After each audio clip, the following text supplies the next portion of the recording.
Good afternoon. This is Chris Poulos. I'm just checking in once again. I had some technical difficulties with the program I'm using for this broadcast, so I had to switch to a standard webcam format. So for right now, I'll just wait a little bit for everyone to check in, and we'll pick up from where I left off. Um, so we have one viewer. Sorry for the hiccup. It happens sometimes. I had good internet connection, but then the program was confused somehow. I know that there's some serious internet issues ahead of us because a big internet provider company just shut down. I think it's called CloudShare.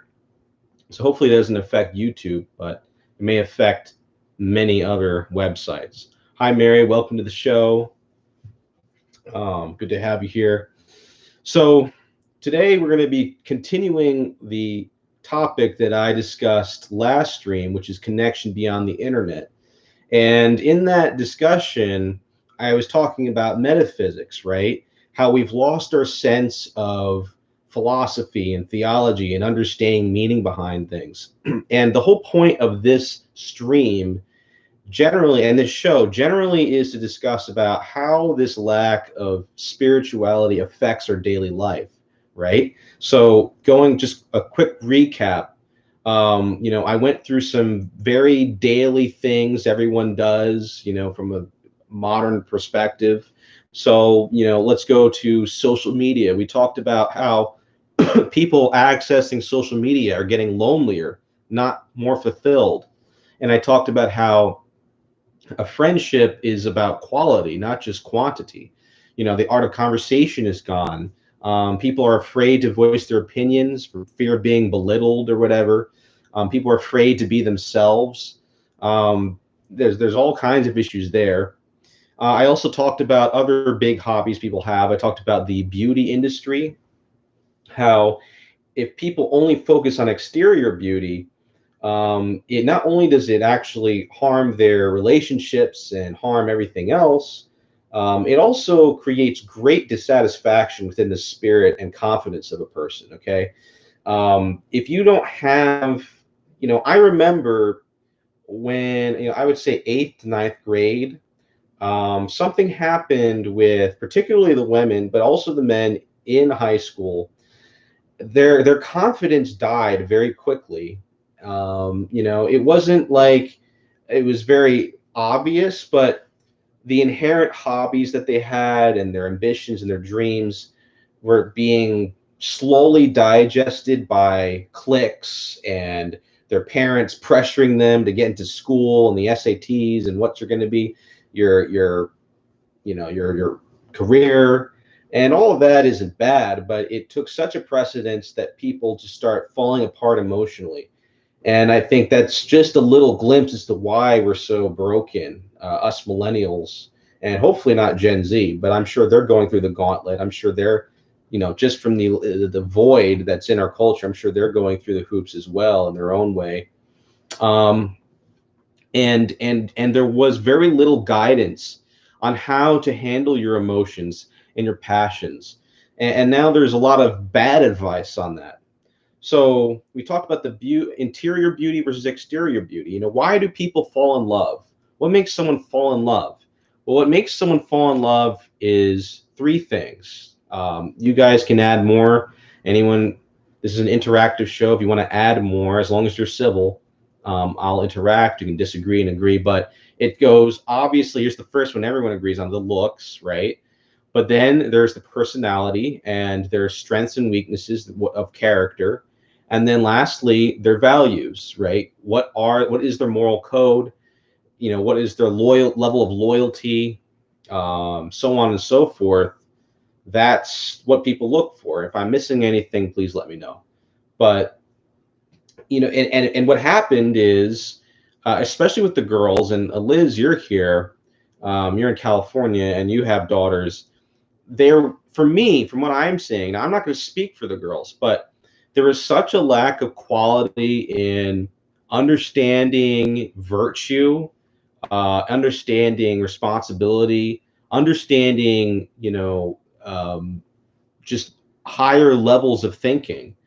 within the girls. Now they of course had to learn textbook stuff, but they really did not get, at least the guys, being guys, we inherently seek out heroicism and sacrifice because that's built into us. And we're going to be talking about that later on Utopiana, 8 p.m. Eastern, about men, right? Masculine spirituality. So we were kind of saved by that. But a girl, she's not as prone to that. She's a little bit more towards wherever the wind blows. They have more of a nurturing side of them. They can be creative. They can be heroic and sacrificial, but they're easily swayed. And it's like the stuff they were fed, the music industry, the monotonous fiction. They would just read the same kind of fiction, not any classic literature, any diversity. The ideologies about sexual liberation, about different things that I don't think they were even aware of. These things were so soft and mushy and lacking in substance. For me, it seemed as if the girls were done a great disservice because they didn't get anything beyond the looks. And also, girls take care of their looks a lot more than guys, and it's much more important to them. That's just inherently the case, right? That's been the case since man and woman were a thing, right? It just, the girls are always more conscientious of how they look. And then it's like the makeup companies and all these different beauty companies just overwhelm them with what's the best look, and this is how you should look and act, and how to feel sexy and cute and all this. So it just like took advantage of what was an already inherent insecurity that girls in puberty had to deal with.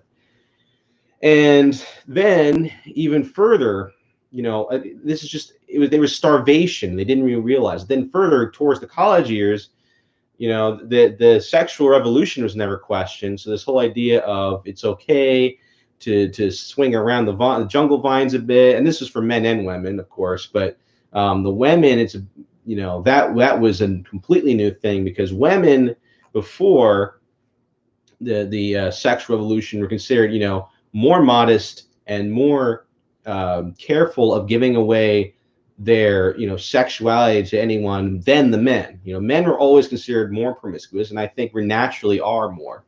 And that's really supposed to be a woman's strength. Is supposed to be the lack. They're supposed to be actually more inherently geared towards purity and chastity, which is a good thing, and it's something that men would often look up to the ladies for. That's where chivalry came from. You don't act like a burping barbarian and do whatever you want. You treat a lady with respect and all this and that. And then it got warped into like this very confused thing very, very quickly. So we were discussing things about that, and that's very important, because if you don't know why you're doing something or why you're feeling something, you're in trouble. A good psychologist, and there's very few of them in my opinion. I haven't really met many of them, but a good psychologist often tries to give the patient the fish. They try to teach the patient how to fish, right? And they try, instead of telling them that they don't need to fish and fishing was overrated, so they try to help their patient work out their issues and get proactive. Because that is probably the best way to solve a lot of these issues. But then I started talking about how there's a limit to thinking your way through things. People aren't thinking at all, which is already a problem. That's like step 0, and most people aren't at step 0.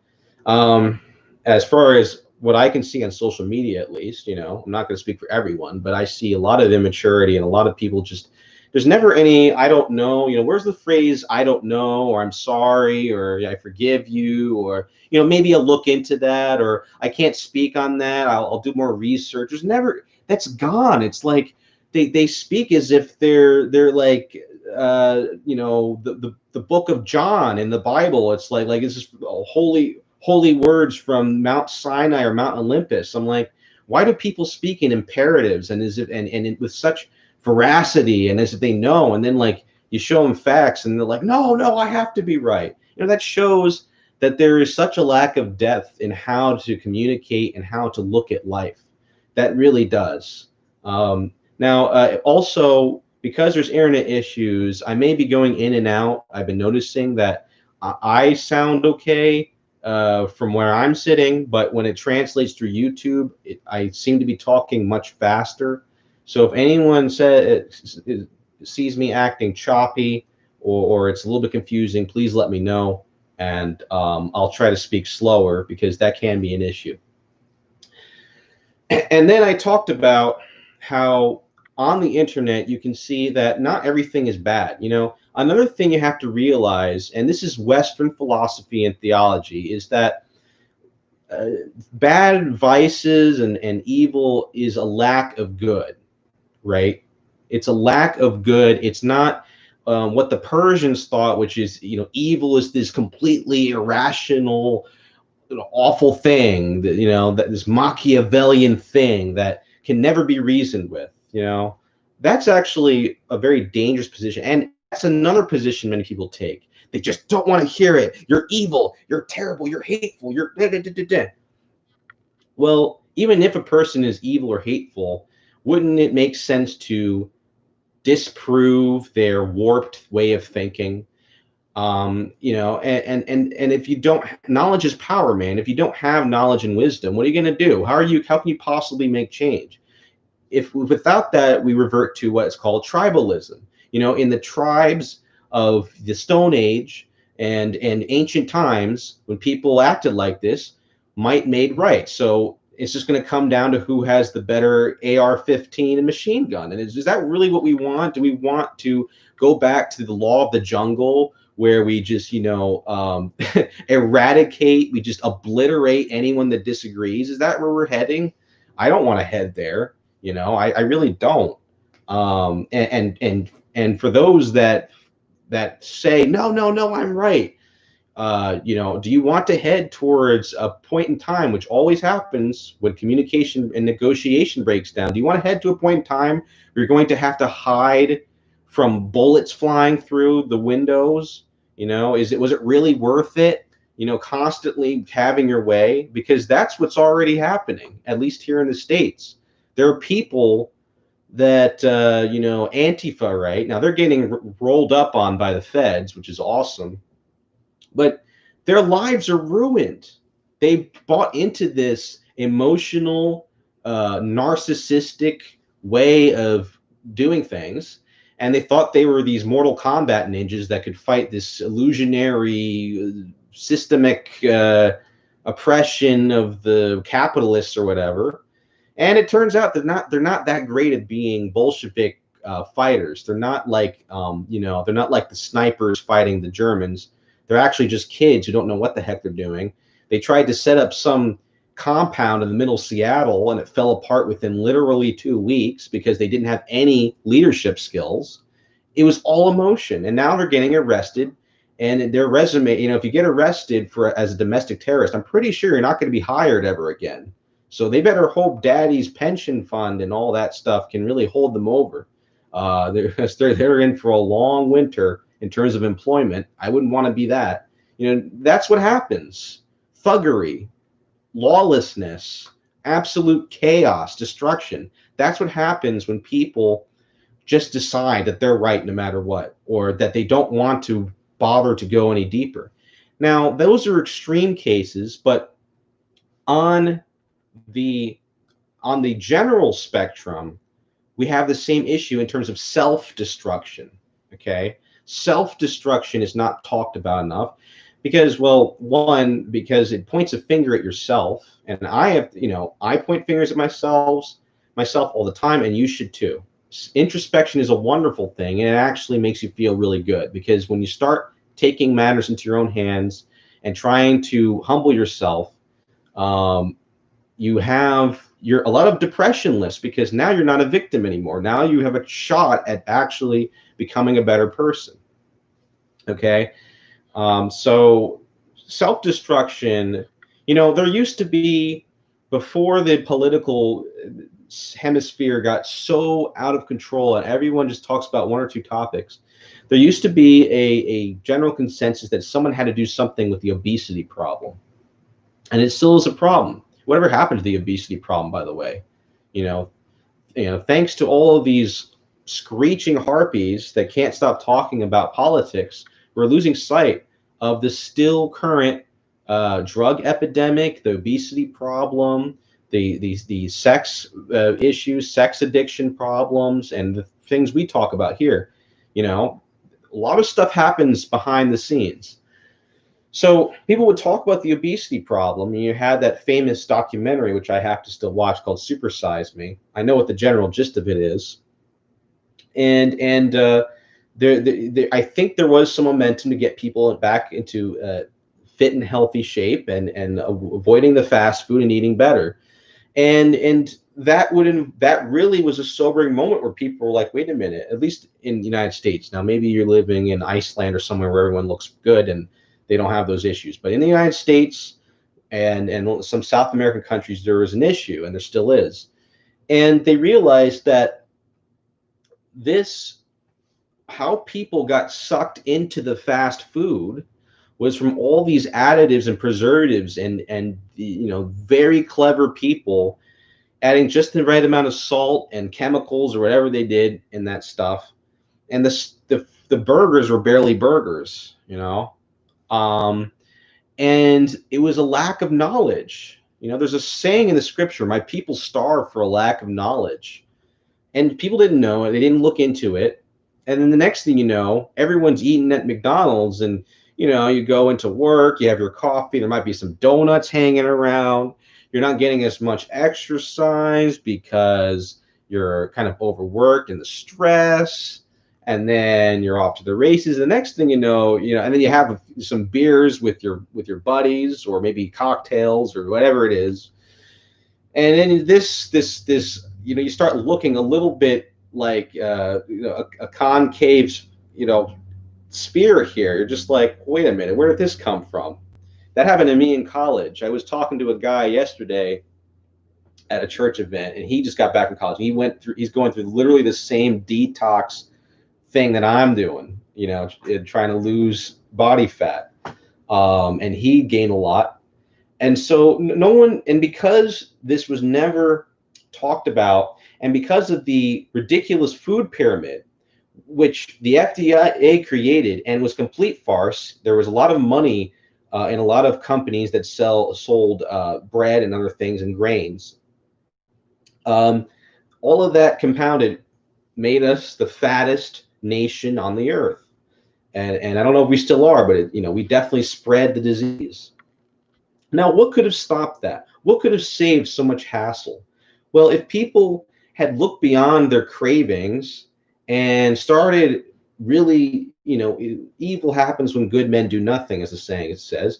If people look beyond their cravings, started boycotting McDonald's and so on and so forth, started finding alternatives, well, we wouldn't have this issue. And now we have this body positivity thing where people are trying, angry and lazy people that are, a little bit, I think they're intimidated by how much work it takes to lose weight. They're trying to pretend that, if you're exercising, you're not that overweight, you're okay. And that's just not true. That's just scientifically unproven. Your health at all sizes or whatever. So people could agree on that. Well, why can't we agree on that introspection for everything else? Okay. And how does this connect to spirituality? It connects because spirituality is wrapped up in the commandments of God, which involves objective truth. So a lot of people, and this is where I'm going to segue into the second section, which is religion. Let's start with religion, because I'm religious, and people are like, oh boy, here's the religious Bible thumper trying to sell his church. Okay. And so I better tackle religion right off the bat, just so that people that are new here can hear me out. So why are people turned off by religion? Okay, there's a lot of reasons as to why that is right now. I think it's a bit of a cop-out, even though it definitely is true to a great degree, but it's still a cop-out to just say it's because people like sinning. I mean, that's true. I mean, like, I'm a sinner. I know that to be a fact. I know, but but but that's one reason. But there's a lot of other issues. When I used to use this dating site called OkCupid, and a few others. It's a free dating site, and they had this option on OkCupid which said, I'm spiritual but not religious. And I was like, okay, well, that means you do yoga, or you're agnostic or something. And I'm not into just that. I want to go further than that. Or maybe they have the feeling that they have sometimes about where we'll go in the afterlife. They might go to seances or something. And that's what that means. And I used to gloss that over, and I was like, well, they're just lazy people who don't want to hold themselves up to some kind of accountability, some kind of moral standard, uh, you know. So I would be like, fall, go fall, but I actually missed something very important. And the fact is, you see, this is where metaphysics comes in. You can't just look at a behavior, especially if it's a human behavior. It's not like most people aren't like Satan or something. They're not like sadists. They're just, we're all confused to some degree, and we're all broken. But that idea of spiritual but not religious, well, what that's saying, if you really break that down, is I enjoy the feeling of that something otherworldly and supernatural is possible, or it's real, and I like to believe that there's something beyond this world. Now, that's not a bad thing, okay? At its face value, that's not a bad thing, right? And on top of that, that also speaks to how broken the churches are. People don't know what they don't know, and I didn't know it. When I first got into church, I thought it was just like what I'm going to mention in the men's broadcast, 8 p.m. Oh, it's just, God is up here. Man, I was 2 steps away from being a Mason.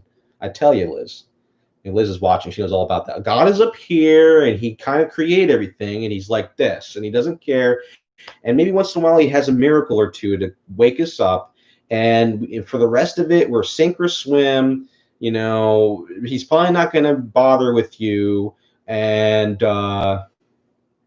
that's that. And you follow, and he gave us the 10 Commandments, and he did that because he knows that we self-destruct without objective truth on and right and wrong. Okay, that's what I thought. I was completely wrong, and I was feeding the rightful complaints of many people who want something spiritual, but they don't find it in churches. Then I would walk by these charismatic people. Now, they were fundamentalists, and I really didn't like them. I would pray with them sometimes. I thought they were over the top, and I thought they were silly. Okay. And there was this video trending. There's this video trending when I was like around, I would say 2013, 2012. I was like, I love Jesus, but I'm not religious. I'll link it in the description. And they got a lot of views, and these were non-denominational Christians. That was kind of on the rise. They were saying, look, I have a relationship with a personal savior, and his name is Jesus, and I don't need to go to a church to feel saved. I don't need to go to a church to feel like I have a connection with a loving God, and I don't, and so on and so forth. And I thought these people, I'm like, well, yeah, you're stupid. Yeah. Or you're probably just wanting to excuse some secret sin you have because you just want to believe you can wave your hand in the air and be absolved instantly. And that was that. I was like, yeah, you're full of it. Jog on. You guys are sham artists, or you're like some kind of cult, kind of like the UFO cults, and you just want to believe in some convenient thing because you don't want to eat your greens. You don't want to embrace the cross and fighting your selfishness. Now, there are people that do that, and I am against that, but not all of them are like that. It turns out like a lot of the charismatics, and lo and behold, I'm kind of a charismatic because I talk to them all the time. They're charismatic Catholics, but they're pretty much, they're actually even more like they're not. I wouldn't say they're not as over the top as some of the Bible thumpers are, but in terms of the spiritual tongues and this and that, oh, they're there. You know, they're pretty. You know, the hippies got nothing on these guys, and they're wonderful people, and they do believe in right and wrong. You know that they break the whole paradigm. They break the whole either or, right? They break it apart because the charismatic Catholics and a lot of good charismatic evangelicals, they do believe they you know my Aunt Felicia, she's a Baptist charismatic woman. She's a wonderful woman, and she's firm, she's strong. She raises her kids, and she makes sure that they're accountable to their actions, that they're mindful of how they speak and how they behave. You know, there is the idea that spiritual and religious is dissected is this ignorance. It's an ignorance, you know, and a lot of that stuff, that dissection, comes from people that are in churches that don't want to be spiritual, and they're doing a terrible thing too, right? What kind of church only has the law? That goes against the Bible. You know, these people that are so rigid. Well, if they actually, instead of talking about how rigid they are and how they, you know, they're actually pretty lazy, you find a lot of time. They actually read the New Testament, and Thomas is doing some Bible studies on this channel. Well, if you really look at how the early Christians behaved, like check it out. Like really read the letters to St. Paul, the Corinthians, and John's letters, and what's some other ones? Acts, right? Romans, okay? And then you look through what the archaeology and history says, how the Romans talked about the Christians. The Christians freaked everyone out as to how spiritual and loving they were. Okay, they're very kind people. Plus, the charismatic gifts are discussed in the Holy Bible. So, if you're not spiritual and you're religious and you see those people, don't listen to them. They have an issue. You don't have to smear Christianity as this rigid, condemning thing. You know, look, and then just to really hit the nail on the head, you know, check out Jesus as he deals with the woman in the well. And when they caught a lady in the act of adultery, how he treated her and how he treated in the tax collectors, right? He had a tax collector for an apostle. If you know the context of that, they're pretty much the most hated people on the planet, and prostitutes and so on and so forth. So how do we now that is what I think people want. But I need to still challenge this idea of just spiritual. You know, I want to do a meditation and you know, so on and so forth. That's what needs to be challenged. And one of the things I was discussing with Elizabeth was, you know, most people are into like New Age Buddhism, and they're into all that, but the problem with that is that if you're actually into Buddhism, and I was telling Liz about this, Buddhism is pretty hardcore. Like if you actually do the Eightfold Path, plus Buddhism is actually, in terms of sexual, you know, like behavior, Buddhism is more rigid than Christianity. Believe it or not. All desire must be purged. That is actually a heresy for us. We don't believe that the desires are evil or that they're an illusion. We actually believe that the intimacy is the most important one.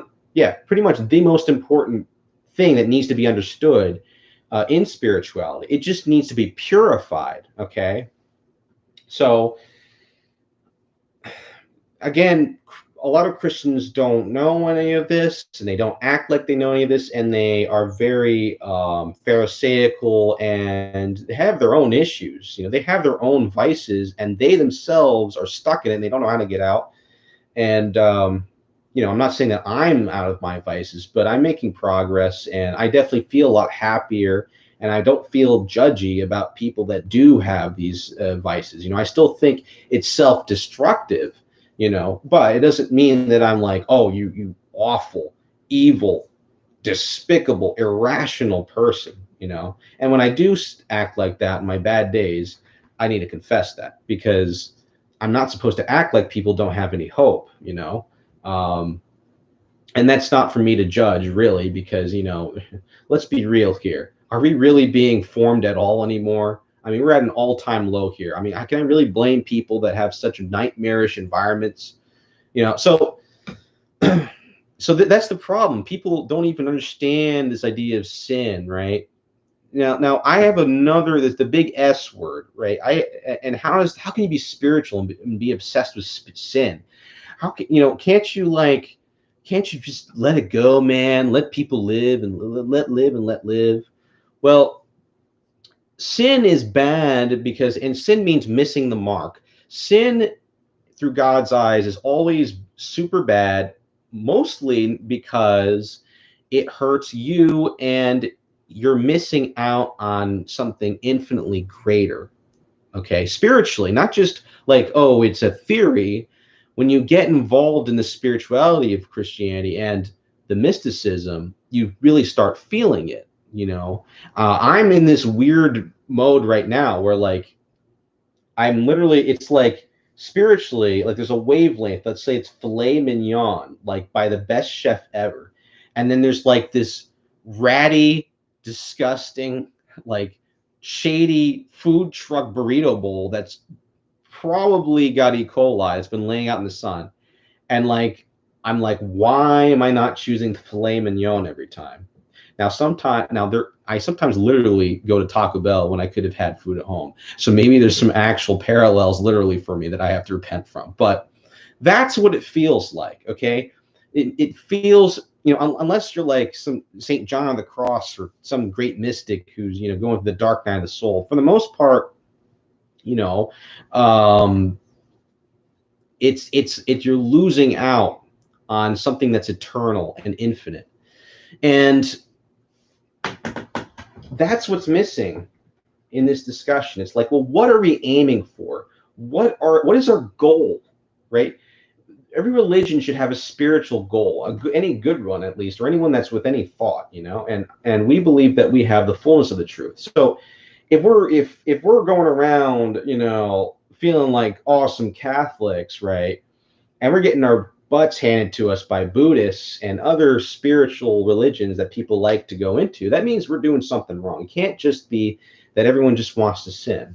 Now, a lot of that is true, but still, I have this feeling that we missed the mark, okay?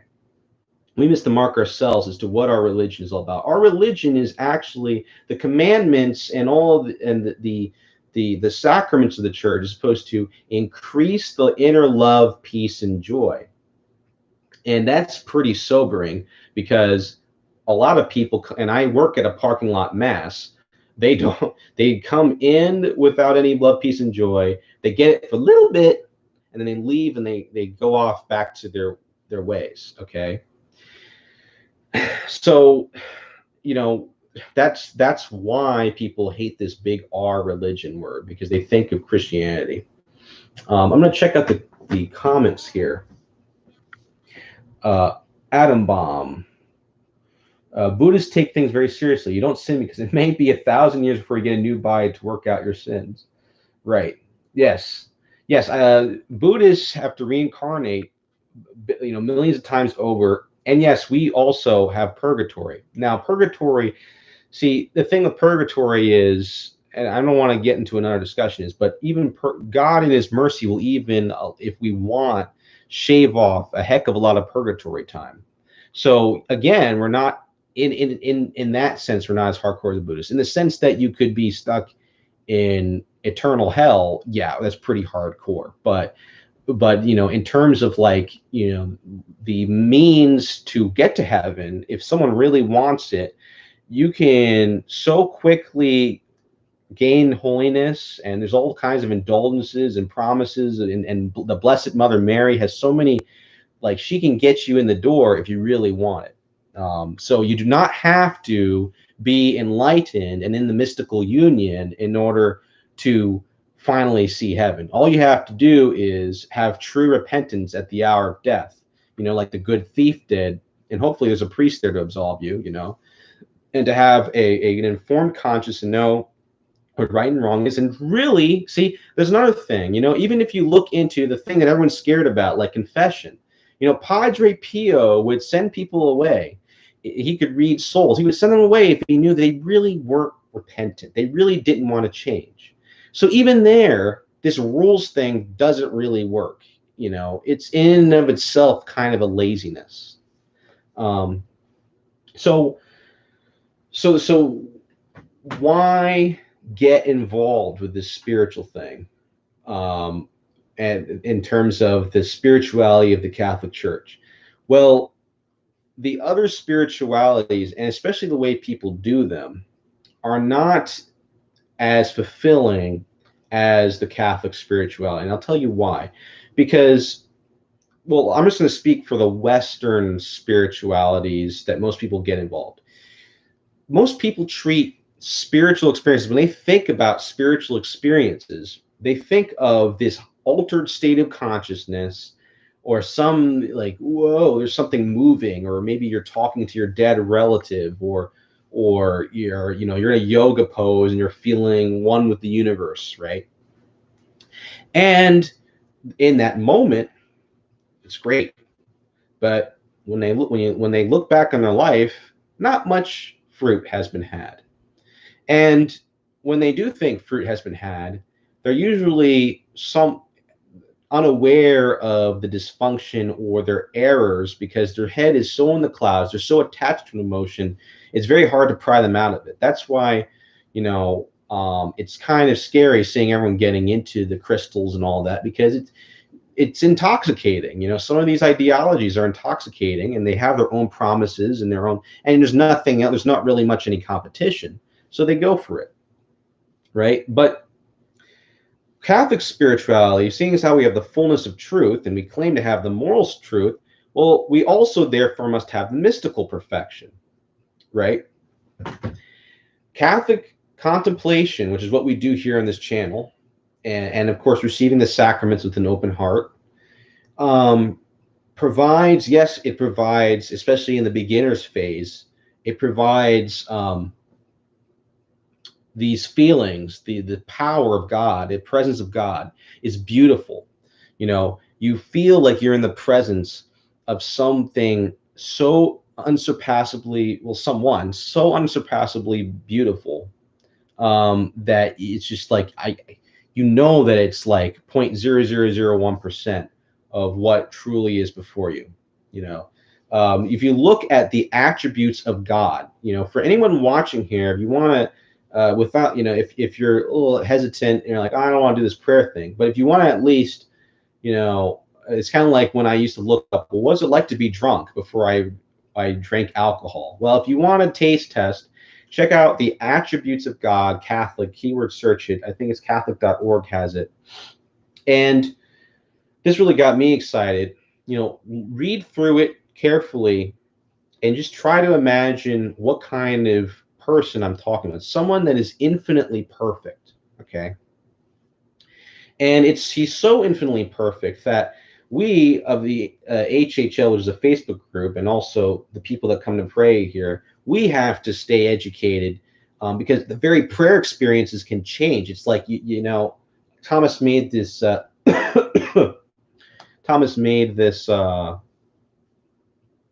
analogy that I think a lot of people have heard, where you have the three blind men feeling the different parts of the elephant, and they're all coming to different conclusions of what the elephant is. It can be kind of like that, right? So sometimes God, you may experience the merciful Jesus, right? The Jesus of mercy that St. Faustina talks about. That's a whole spirituality in of itself. And how God can feel like this infinitely forgiving person. Usually in confession, you feel that. It's very beautiful. Everyone hates this idea of confession. Confession to saying what you did wrong can be a little bit awkward. But once God hears your confession and he absolves you, the peace beyond understanding, he actually immediately begins healing you and filling you with peace that surpasses your sin. So even in that very criticized area that everyone hates to talk about of Catholic spirituality, it's actually a very intense, heightened thing. It's like you're like on cloud nine. There's nothing compared to it, really. It can also be the case with the Eucharist when we receive the Eucharist at the highest prayer. But I'm not going to go there because the Eucharist, that's so up there that often he lowers the glory a bit, and it's more about him transforming you in secret. Because if he really showed us the glory of the Eucharist, we'd all have aneurysms from how amazing it is. It's something that's so supernatural and out there. It's the beatific vision. We would just die right then and there. But yes, that can happen with the Eucharist. So you may experience the God of mercy. Now that's one form of perfection, but there's also times where you may experience God's love. Now love isn't the same as mercy, okay? And this goes back into why we have to get our definition straight and philosophically what we have to get straight, okay? Love, as best defined in the church, is to will. It's like an action, a selfless action to will the best for another. Okay, and that's what God does. He wants the best for us. So, will God be kind? Will you feel this intimate, romantic, experience of God? Yes. In fact, I would say that's like 99% of the time you're going to eventually, especially for beginners, you experience that. He lures you in with his beauty. The beginning stages alone of contemplation blow away what I hear most people describe these other paths. I'm just like, that's cool. You felt a little bit like you were special, and that something out there in the universe, cosmic or cosmic love. But that's a Tuesday for me. I'm not bragging as if I'm holy. That's because God is so generous. That's just like, and then on top of that, he's a person and he promises the best afterlife. If you look up the Catholic afterlife, we got the best afterlife. You get your body back, things that go beyond anything you can experience down here, and God himself forever and ever, eternity, so on and so forth, period. Right? But that's, if you mistake just that aspect of God, right? The mother aspect of God, and yes, he can be a mother. He has the feminine and masculine attributes completely perfect within him. How's that for a head scratcher? But he does. Well, if you just had the kindness, mercy part, right? That's great. But if he loves you, then that also means that he wants you to get away from unhealthy habits that are less than him, right? That's called detachment. Okay, now this eventually happens, where you're aware of the ugliness of sin. But the only way to see the ugliness of sin is to see the light of God. Isn't that common sense? How can you possibly tell someone that something is bad if they have no context or comparison? And that's what really bugs me. Now you still have a choice, and I still sin. My point is that it doesn't make sense for God to be loving and generous and not try to get us away from what is less than. And you could say, well, he already promises us heaven. Someone that's rigid, you say, well, he already promises us heaven, and that should be enough for us. And that's true. We will be tested. We do get tested with desert moments where we have to persevere. But I also say that he still has to give breadcrumbs, and that explains why we have these Holy Spirit feelings. See you, Adam Bomb. I'm glad it helped. I hope you can see the rest of the show later. We have some good. Liz and Adam Bomb are going at it in the comments. Let me just make sure I don't lose track of them. What is TM? Is that a yoga? It's been a long. You guys been witnessing in the comment section is wonderful. Okay, so have you ever seen? I know it's kind of dramatic, but have you ever seen, the stupid movie scenes where it's like the person realizes they've done wrong in the rain, they're like, no, right? That's kind of an analogy for what I'm talking about. That's called the Holy Spirit's conviction, right? And sadly, because there's such a lack of mothers and fathers that know how to discipline lovingly but firmly in this world, there are children running around, grown children even, that have never been put in that situation because they've gotten away with it so much that I think even they deep down, when I was in more a state of sin and was just hacking around college, I knew deep down that I was a dirty dog, but it was just too easy to not say no. You know what I mean? I think that's what's going on now. I think people's emotional and mental issues are created because they don't know why they have these disorders, because they don't understand that their conscience is bugging them, and they can't address their conscience because they really don't think that there's anything that could save them from their sin. They weren't raised in a spiritual and religious environment, like the Martin family, one of the saints that we are consecrated to here on this channel. We followed the path of Saint Therese. They don't have that, like, oh wow, I feel the Holy Spirit and I really truly understand what I did was wrong.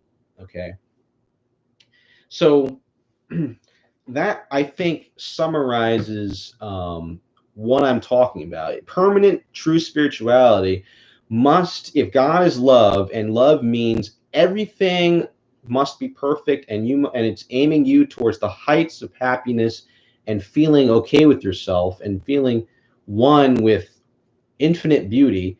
Therefore, you yourself must be transformed into love and beauty, right? What's the point? It's like, it's what's the point of praying? And you see, like, I have these beautiful pictures here. There'd be something really wrong if I came to this channel and I was like, hey man, and like I had, like, pictures of scantily clad women all over the wall and weird art, and I had, like, I don't know, I just talk like everyone else, and I'm not saying I should be better than everyone else. I'm just saying, like, there'd be something pretty wrong there. And I'm like talking about how I have these spiritual experiences, and, like, if you look into me, I have, like, all these failed relationships, and I've really screwed people over, and I'm just a mess, right? That's not very spiritual. Let's be real. Maybe what I'm feeling may feel spiritual, but there's something off. There's something off there. If I'm really on fire about this stuff, then I should be, like, everything. I should be all about this, and that's what the scripture says. You see, a true spiritual experience of God is so humbling and so powerful and convicting and encouraging and everything. It's just so overwhelming because he's God, one, but two, because he wants you to walk the walk and quack the quack. Okay, and I shouldn't need to smoke some MJ in order to treat people with love, dignity, and respect, and to be selfless.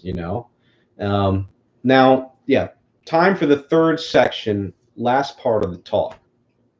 Okay, this is about, I'm covering the younglings to Gen X, so Gen Z to Gen X, maybe even some boomers.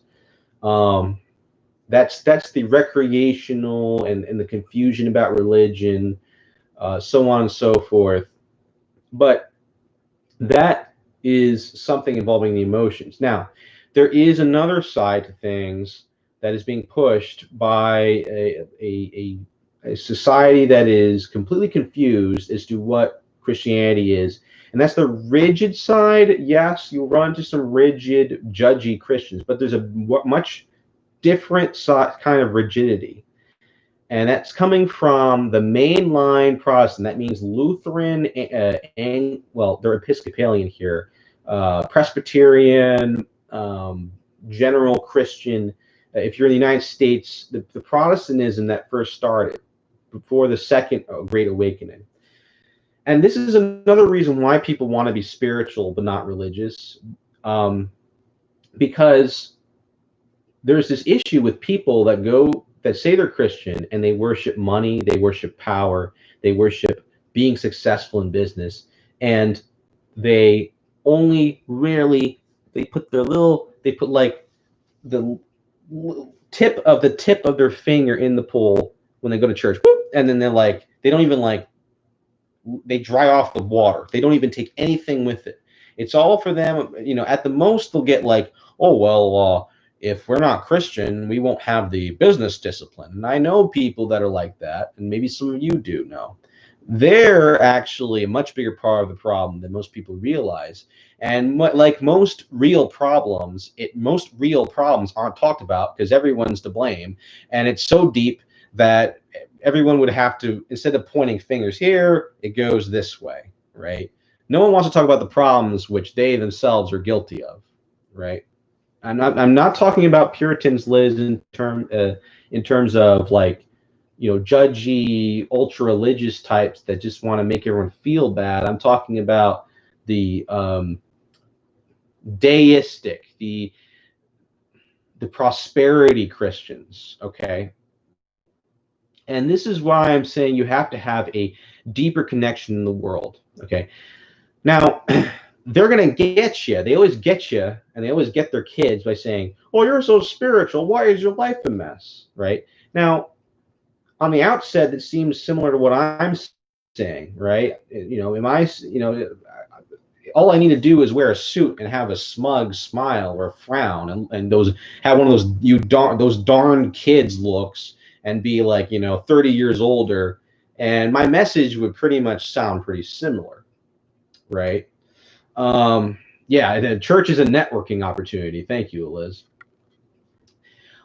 But my message is not the same as theirs. You see, what they're trying to say is God helps those who helps themselves. Now, I'm not going to get to that just yet, but during the mainline Protestant church, I would say after the Protestant Revolution, quickly there became this very despiritualized, rules-only Christianity that pretty much was everywhere, and the Catholic Church wasn't much better for some periods of time themselves. So there was a problem where no one was really praying. It was just like a thing you did. We're us white Western people, and we go into our carriage and we go to church because that's what we do. And the government, there's the British government would actually, fine you if you didn't go to Anglican church, especially here in the States. They would persecute the Jews and the other Protestant denominations, the German Lutherans, so on and so forth. Excuse me. Because they wanted the Anglican Church to be the only church. And that was one of the reasons, one of the many understated reasons as to why America broke off. Not the main reason, but it was up there. And I think it was a lot more important than most people realize.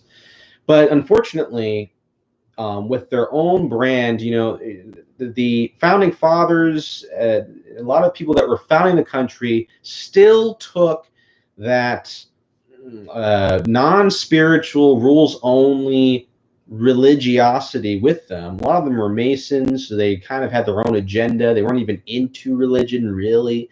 Thomas Jefferson had a Bible where he ripped out all the pages of the miracles because he thought that they were unnecessary to talk about miracles. He only wanted the rules, and I think there was a pride there where they had their own spirituality in their own sense, this own kind of peacock thing where it's like, we're so good that we don't need miracles because we have science, and God is only needed for the rules, Yeah, it's bad to rob a bank, it's bad to murder, it's bad to cheat on your wife, and go to church so that you know what the rules are, right?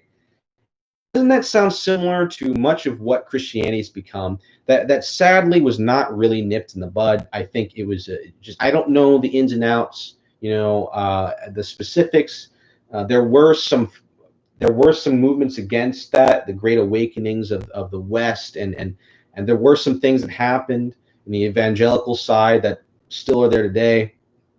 still are here today, but it really hasn't been stopped. And unfortunately, Liz knows all about it. The Methodist Church has got it bad too.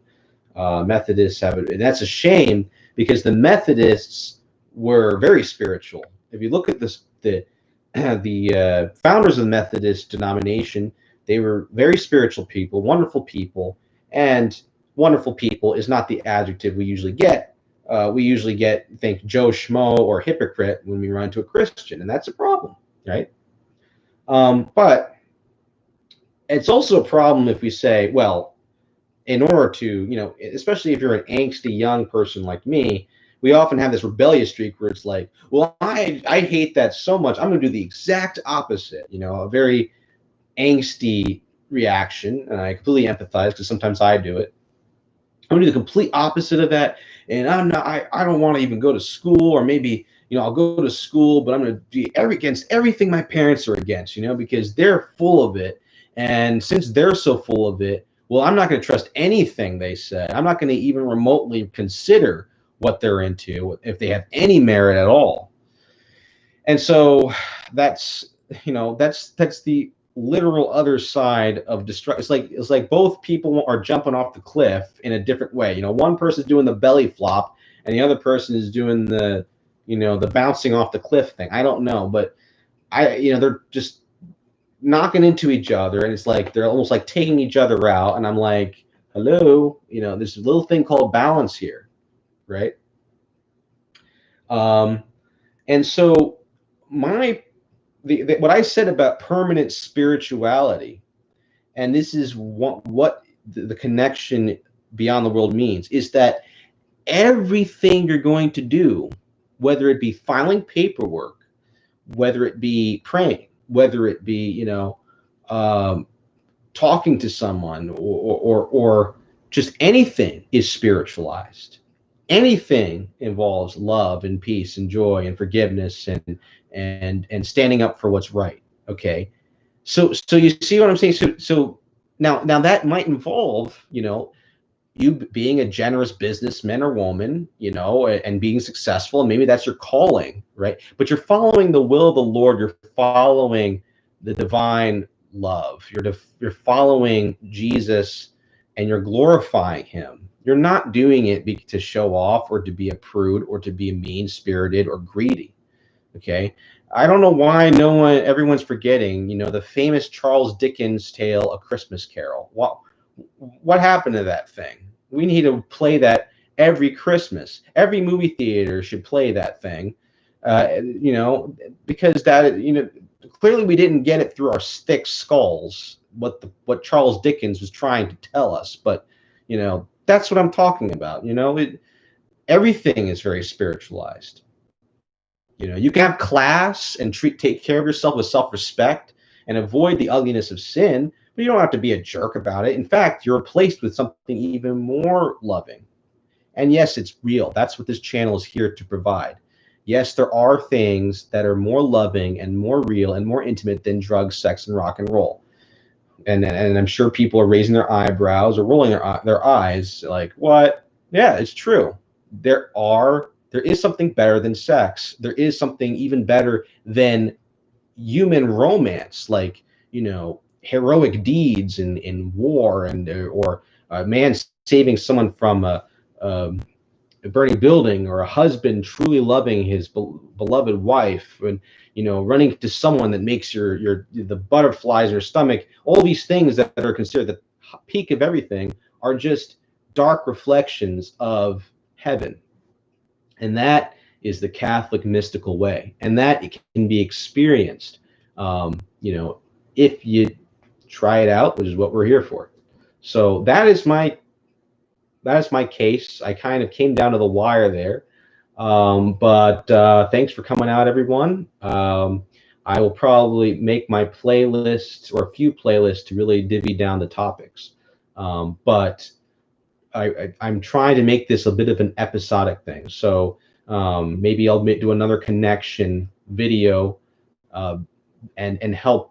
This will be to help people ease into what I'm trying to say and what I experience every day. This is my testimony as well. So Hope to see you all out at Utopiana.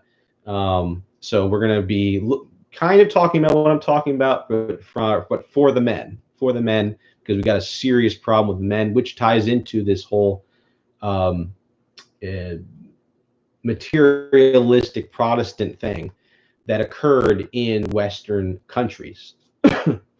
So hope to see you all there. God bless. Thanks for coming out, Liz and Tony and anyone else that's watching. And I hope you're enjoying the weather and the beautiful summer. You're getting some sun.